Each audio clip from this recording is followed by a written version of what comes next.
মাননীয় সদস্যবৃন্দ, দিনের কর্মসূচি অনুযায়ী এখন মাননীয় রাষ্ট্রপতির ভাষণ।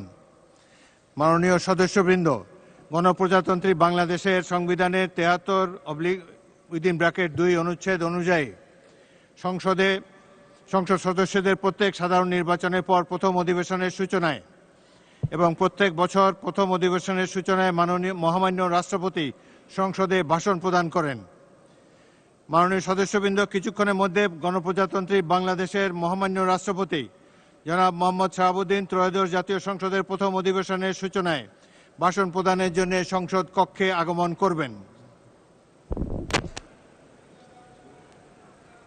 মাননীয় সদস্যবৃন্দ, আমি এখন মহামান্য রাষ্ট্রপতি জনাব মোহাম্মদ শাহাবুদ্দিনকে তার মূল্যবান ভাষণ প্রদানের জন্য অনুরোধ জানাচ্ছি।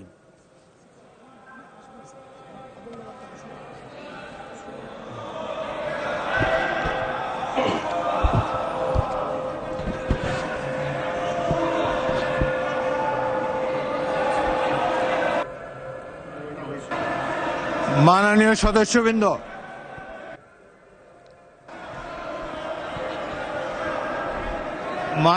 সদস্যবৃন্দ, অনুগ্রহ করে আমার কথা শোনার চেষ্টা করুন।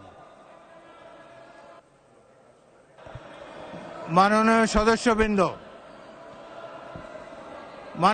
সদস্যবৃন্দ, আমরা মহান জাতীয় সংসদে কার্যপ্রণালী বিধি, সংবিধান এবং রেওয়াজসমূহ অনুসরণ করতে চাই। আপনারা এখানে কোনো খারাপ প্রেসিডেন্স উত্থাপন করবেন না। দয়া করে আপনাদের আসনে বসুন এবং মহামান্য রাষ্ট্রপতির ভাষণ শোনার জন্য অপেক্ষা করুন।